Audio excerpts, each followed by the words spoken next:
La Normandie a toujours été considérée comme l'une des régions les plus prospères de France. Si ces terres fertiles sont à l'origine de la richesse historique de ce territoire, ce sont aujourd'hui les entreprises qui complètent le dynamisme économique de ces villes. Et c'est au cœur du bocage normand qu'on en trouve l'exemple le plus frappant. Vire-Normandie, qui tire son nom du fleuve qui la traverse, est largement construite avec ce célèbre granit bleuté issu du massif armoricain voisin, le bleu de Vire. Bien que cette pierre participe au charme de cette ville, que j'arpente avec plaisir, c'est une toute autre singularité qui a poussé ma curiosité ici.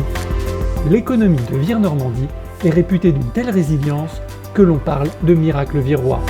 Un terme fort dont j'ai voulu mesurer la légitimité en allant à la rencontre de Nicole Desmottes, maire de la ville.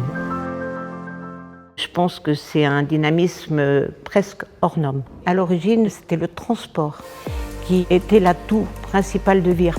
La particularité viroise aussi, c'est cette transmission d'entreprise, de génération en génération.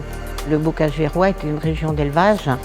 On a la Compagnie des fromages qui traite 1 million de litres de lait par jour. On peut aussi parler de la Normandise avec les aliments pour chiens et chats qui est un fleuron, je dirais, de notre territoire. C'est vraiment une très très belle entreprise. Nous avons remarqué dans votre économie ce qu'on appelle nous des pépites, avec notamment la marque Guy de Graine, présente chez vous depuis maintenant pratiquement une centaine d'années. On voit même d'ailleurs les ateliers de Guy de Graine fermés dans les autres pays du monde pour réimplanter leurs moyens de production ici en Normandie à Vire. Vous avez aussi une autre entreprise dont on parle souvent, l'un des fournisseurs majeurs aujourd'hui sur les filtres dans les véhicules automobiles. Alors effectivement, on a cette chance-là. On attire de l'extérieur des entreprises avec des vocations très différentes. Ceprolex, c'est une entreprise qui travaille dans l'électronique. Pour nous, ça a été une chance pour notre territoire et c'est une entreprise en plein essor. Aujourd'hui, dans la ville de Vire, on peut dénombrer jusqu'à, je crois, 11 500 emplois. C'est un phénomène rare en France. Avoir autant d'emplois que d'habitants intramuros, je pense que c'est assez exceptionnel. Les entreprises viroises sont à la recherche de personnel. Les chefs d'entreprise et notamment les services des ressources humaines nous font remonter le manque de logement, à la fois pour ces ouvriers mais aussi pour ces cadres. Pour répondre à cette attente de logement, la ville de Vire bénéficie d'un joyau exceptionnel. L'ancien couvent des Ursulines, classé monument historique, est une pièce maîtresse du patrimoine normand.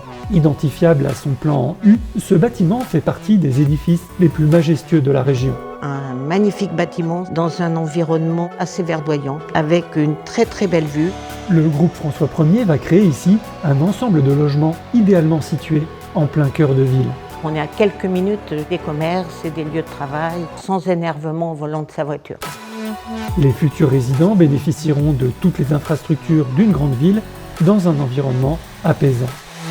Vire, c'est un bijou dans un écrin de verdure. On a la chance de vivre à la campagne et on est à proximité du littoral. Résider à Vire, c'est en effet être à moins d'1 heure du Mont-Saint-Michel, de Granville et des liaisons vers les îles Chausey.